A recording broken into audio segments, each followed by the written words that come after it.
नमस्कार, मैं doctor Manju Jain, retired associate professor from Sen degree college Kanpur. मैं पिछले कई महीनों से धर्म मार्ग नामक शीर्षक के अंतर्गत कुछ आध्यात्मिक, कुछ धार्मिक विषयों को लेकर के या विचार को लेकर के आप तक वीडियोस शेयर करती हूँ, और जिसका मुख्य ध्येय होता है कि आज के गिरते हुए मूल्य, नैतिकता का पतन, परिवार का विघटन, या यूँ कहिए समाज भी हमारा लचर होता जा रहा है। बच्चे क्रोधित हो रहे हैं, अपने पथ से विमुक्त हो रहे हैं, पथ सही नहीं पकड़ पा रहे हैं। इतने ज़्यादा तनाव, टेंशन, हर कुछ होता है उनके जीवन में। तो ऐसे समय में हमें कुछ ऐसा करना चाहिए, या तो हमें प्रेरणादायक कहानियों से हमको मोटिवेट होना चाहिए, फिर या बहुत सारे लोग ऐसे हैं जो प्रेरणा के स्रोत हैं, उनकी जीवनी, महापुरुषों की जीवनी को, लाइफ स्टाइल को देखना चाहिए, लाइफ हिस्ट्री को पढ़ना चाहिए और अपने में आत्मसात करना चाहिए। और उससे भी अबव ऑल क्या है, हम धर्म मार्ग को अपना लें।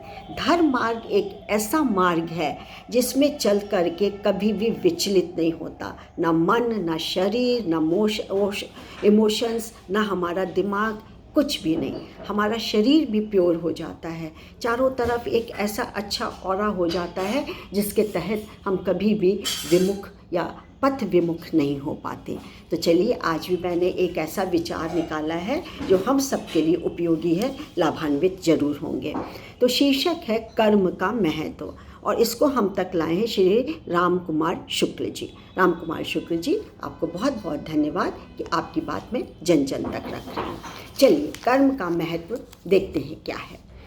भारत में आदिकाल से संन्यास एवं कर्म दोनों का आकर्षण रहा है।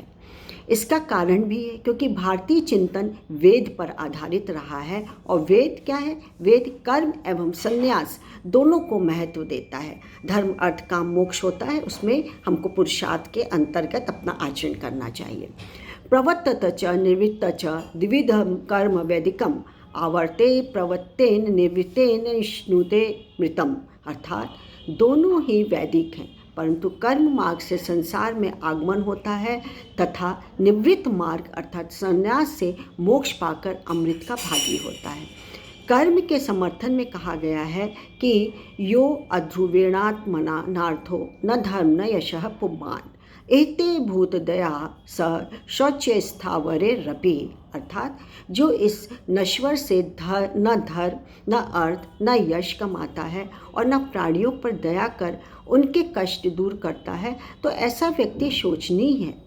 इस शरीर को पाकर जिसने दैव ऋण, पितृ ऋण एवं ऋषि ऋण को नहीं चुकाया तथा दोनों की क्षुधा, प्यास का निवारण नहीं किया, तो उसका जीवन व्यर्थ हो गया। इसी प्रकार संन्यास का महत्व बताते हुए कहा गया है कि यदि अपने हृदय एवं सभी जीवों में स्थित सत्य चित्त आनंद परमात्मा का अनुभव न किया तो चाहे सारा विश्व विजय कर लिया हो, चाहे जितने दान आदि कर्म किए हों, किंतु सारे कर्म एवं श्रम व्यर्थ हैं, बेकार हैं। इन सब प्रश्नों का हल भगवान श्री कृष्ण ने किया है। वे कहते हैं कि कर्म एवं संन्यास दोनों ही श्रेष्ठकर हैं, परंतु संन्यास से कर्म सुगम एवं श्रेष्ठ है, क्योंकि बिना कर्म के शरीर का निर्वाह कठिन है तथा मनुष्य किसी भी क्षण बिना कर्म किए रह भी नहीं सकता, कोई ना कोई कर्म करता रहता है। यदि शरीर से कर्म नहीं कर रहा होता है तो वह वाचिक या मानसिक कर्म करता रहता है। ये कहते हैं ना, मानसा कर्मा वासना, ये सबसे अच्छे विचार, कर्म, सोच होनी चाहिए। वे कहते हैं कि मनुष्य कर्म से ही सुख दुख, भय, मृत्यु एवं मोक्ष को प्राप्त करता है। अकर्म से आलस, रोग एवं दरिद्रता, विकर्म अर्थात निषिद्ध कर्म से विपत्ति, अपक्षय, अपयश और नरक की प्राप्ति होती है।